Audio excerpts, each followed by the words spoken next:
Was over there is basically, hey man, he looks like the best quarterback here. He's young, you got to learn the experience part. Fifth rounder, so we got to make him earn it. But the truth is, he's the best quarterback.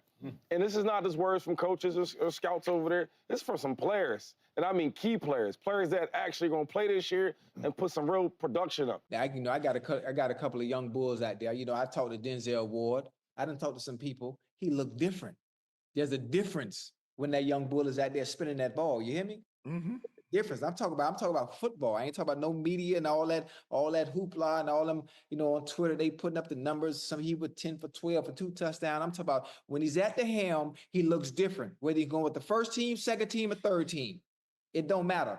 I told you she was getting paid. I told you Mary Kay is getting paid. If Shedeur continue to progress in the training camp like he has over the past 2 weeks, he'll narrow the gap on the other 3 Browns quarterbacks in the competition. We heard numerous reports now that Shedeur's mechanics have improved from rookie minicamp to OTA to mandatory minicamp.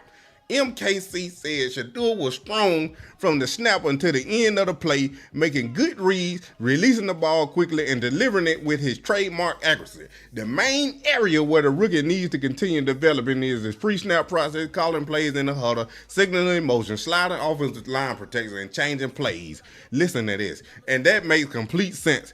Quarterbacks don't need to do all those things to be successful in college, so there's a natural learning curve that all rookies must overcome. But Mary Kay got a big butt over here. But overall, she said Shedeur's poise and excellent arm talent were undeniable over the 3-day camp. I don't want to hear nothing from Mary Kay. Mary Kay, go sit down somewhere. We already knew this. We've been trying to tell you. Listen to us. We the main sources. Don't listen to nobody else. You sit up here and bash this boy, talking about he slow developing. Now, not even a full week later,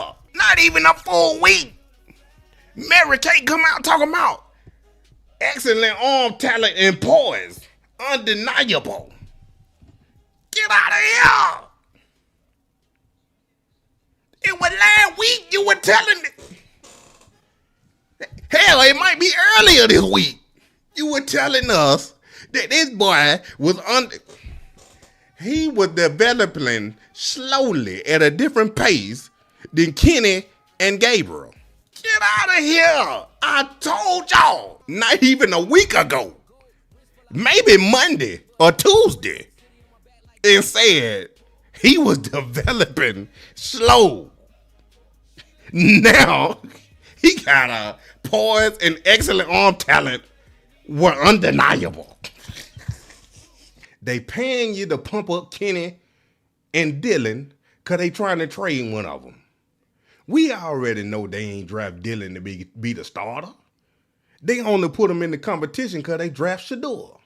We already know it ain't no competition. I got a couple of young bulls out there. I talked to Denzel Ward. Yeah. I talked to some, but I couldn't say the name. But anyway, I done talked to some people. He looked different. There's a difference when that young bull is out there spinning that ball. You hear me? Mm-hmm. Difference. I'm talking about football. I ain't talking about no media and all that hoopla and all them, on Twitter, they putting up the numbers. Some he with 10 for 12 for 2 touchdowns. I'm talking about when he's at the helm, he looks different. Whether he's going with the first team, second team, or third team. It don't matter. I understand getting drafted in the 5th round. All that means nothing when it's time to play football and that whistle blows. He looks different than the rest of the competition.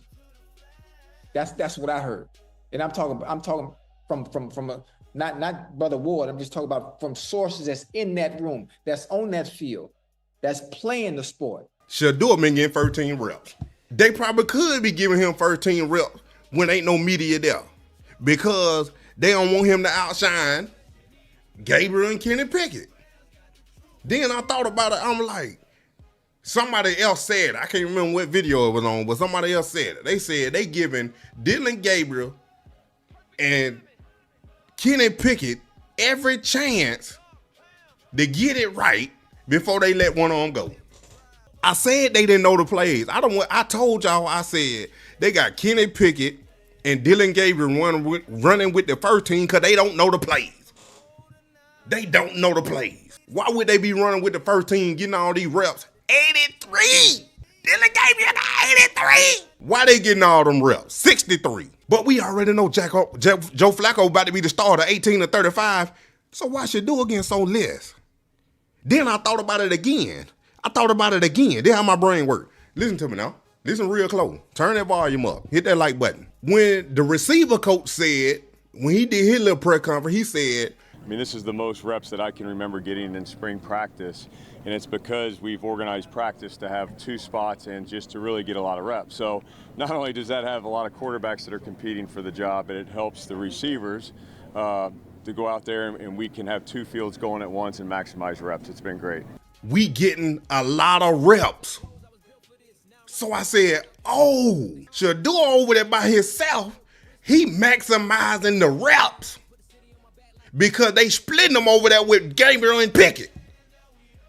Ain't nobody over there with Shedeur, so guess what happening? Shedeur getting all the reps. So he ain't getting no just 53. He ain't getting just 53. He getting more than 53. Them just 53 that they counted. Shedeur on a field by himself while Joe, Pickett, and Gabriel on another field. Ain't nobody over there with Shedeur. He getting all the reps. You got him talking about Denzel Ward. Why would Denzel Ward know what Shedeur doing? How would Denzel Ward know what Shedeur doing if he going against Kenny Pickett and Dylan Gabriel again on the first team reps? How would Denzel Ward know that? We know Denzel Ward ain't rotating in with the 2s and the 3s. We know that. So how do Denzel Ward know what Shedeur doing if Shedeur on a whole different other field? The reason why he know is because Shedeur done ran with the first team against the first team defense. He's saying he different when he get out there. So he done went against the first team defense and I tore him up. Why would your best corner, your best secondary player, your second best player on defense, why would he come out and say Shedeur make it look different out there if he ain't went against Shedeur? Come on now. Mary Kate switching up. We know something going on with Mary Kate switching up. I want to see what Tony said. Tony ain't going to come out and say it like Mary Kate did. And this right here ridiculous.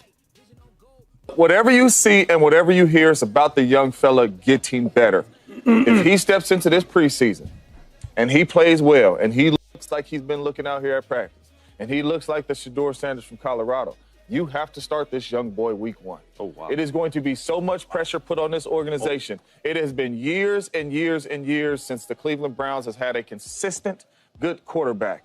And you sneak and get this one in the 5th round. I think if he shows that he can play with this open competition, the coach is telling us that they are happy. And I believe he's the best one out there, talent-wise, from top to bottom. Put him out there week 1, let him start, and let. Man, get out of here, James Jones. You the same one that were talking about he need to make the team. He was the same one talking about Shedeur got to make the team first. He a 5th round pick. He got to make the team.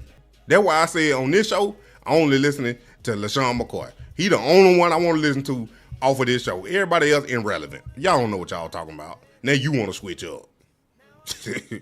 Now you want to switch up. When he first got drafted, y'all coming out and saying that boy need to make the team first. He got to make the team first. He not that good. He got to make the team. Y'all hit that like button, bro. Up that they're saying, hey, we're not ready to name a starter yet. It's most likely going to be Joe Flacco. That's why they brought him in. He's somebody who brings some stability, who can run a system. He's been around the league for so long, but I don't think that means he'll be the guy from start to finish. And Shedeur, by all accounts, all the controversy, all the conversation that happened during the draft and afterwards, I think he's handled himself better than anybody. He hasn't complained. He's gone in there with the right mindset. By all accounts, he's impressing. He's played in a lot of different systems. He's had to pick up and learn different concepts, and this is just another one for him. He's been around a professional and his dad for the time he was born, so he knows what it takes to be a pro and how to prepare like a pro. He's got great work ethic, so I think this is a great opportunity for him to maybe get some significant playing time. What I do think is interesting, typically you would hear more about the 3rd round pick in Dylan Gabriel than you would about 5th round. Bruh, they done gave Shedeur first team reps when that media ain't been there in them OTAs. That what done happen. And I'm sick and tired of them talking about. Like Shedeur going against the third and the 14, whoever you named over there. Like them boys didn't make it. They made it to the NFL. They had some talent that was elite to get them to that point. Now they make the team, that's a difference. But to get to this point, you already on the team. So I don't want to hear nothing else. My savage, Moneymane in the thing of a T and playing no games. Should I already know my name when I speak NCC flame. Got my YouTube poppin', man. Like, subscribing, everything in between. You already know Moneymane. You already know.